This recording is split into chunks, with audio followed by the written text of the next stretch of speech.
নমস্কার বন্ধুরা, আজকে আমি আলু আর সয়াবিনের একটা দুর্দান্ত রেসিপি শেয়ার করব আপনাদের সাথে। যদিও এই রান্নাটা খুবই সোজা আর ঘরোয়া রান্না, তবে গরম গরম ভাতের সঙ্গে বা রুটি দিয়ে খেতে কিন্তু দুর্দান্ত লাগে। সয়াবিনটাকে গরম জল দিয়ে 10 মিনিটের মতো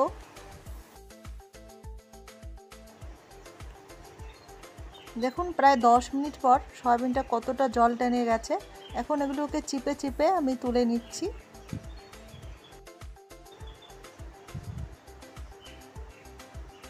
আমি সবগুলো সয়াবিন এখানে জল ঝরিয়ে নিয়েছি।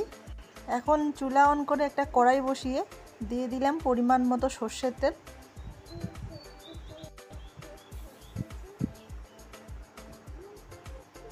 তেলটা গরম হয়ে গেছে, এখন এর মধ্যে জল ঝরানো সয়াবিনগুলো দিয়ে দিলাম।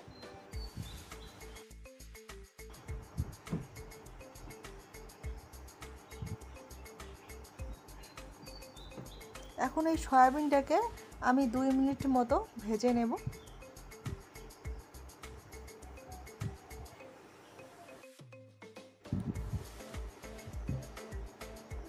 আমি সয়াবিনটাকে এইভাবে উল্টে পাল্টে ভেজে নেব।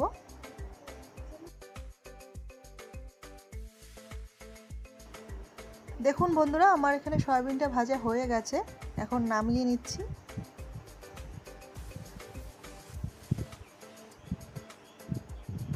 এখন ওই কড়াইতে আবারও কিছুটা পরিমাণে আমি তেল দিয়ে দিলাম।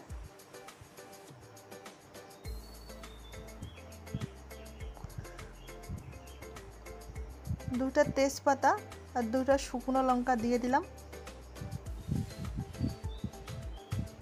দিয়ে দিচ্ছি হাফ চামচ মতো গোটা জিরা। এখন সমস্ত কিছু আমি ভেজে নেব।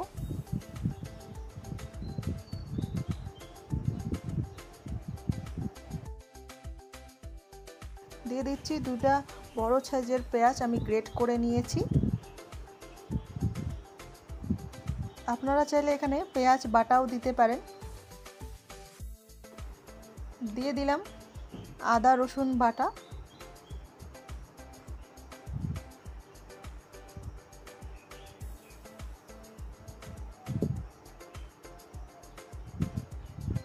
দিয়ে দিচ্ছি স্বাদ মতো নুন, হলুদ দিয়ে দিলাম।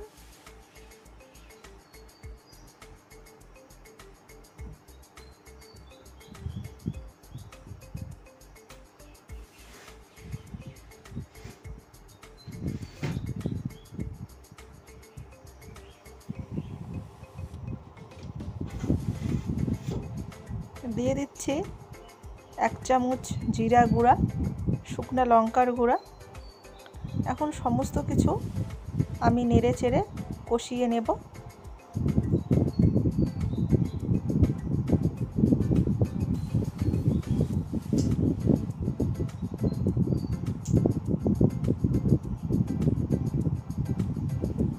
এখন এর মধ্যে দিয়ে দিচ্ছি আমি একটা টমেটো, আমি গ্রেট করে নিয়েছি, ওই গ্রেট করা টমেটো দিয়ে দিলাম।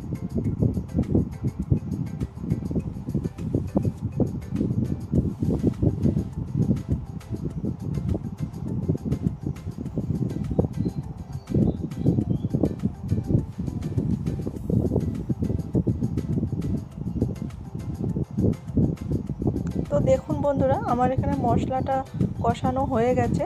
এখন এর মধ্যে ভেজে রাখা সয়াবিনগুলো দিয়ে দিলাম। মশলার সাথে সয়াবিনগুলোকে আমি মিশিয়ে নিচ্ছি।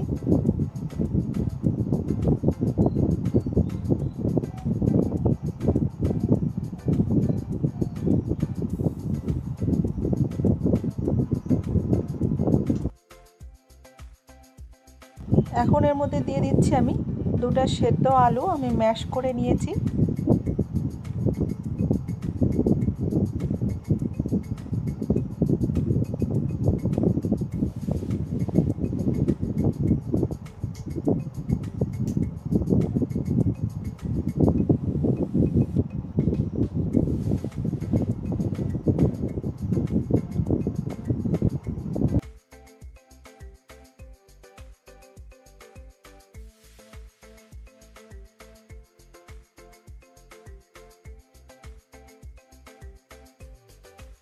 এখন এর মধ্যে দিয়ে দিচ্ছি আমি গরম জল। আপনারা চেষ্টা করবেন গরম জল দেওয়ার, এতে করে কিন্তু যে কোনো তরকারির টেস্টটা অনেক গুণে বেড়ে যায়।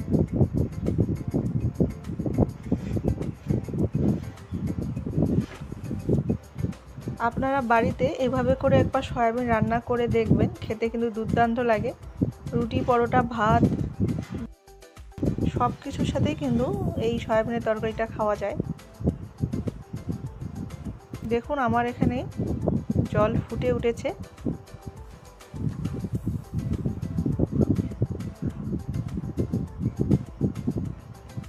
তো এখন গরম মশলা গুঁড়ো দিয়ে নামালেই কিন্তু সয়াবিনের তরকারি রেডি।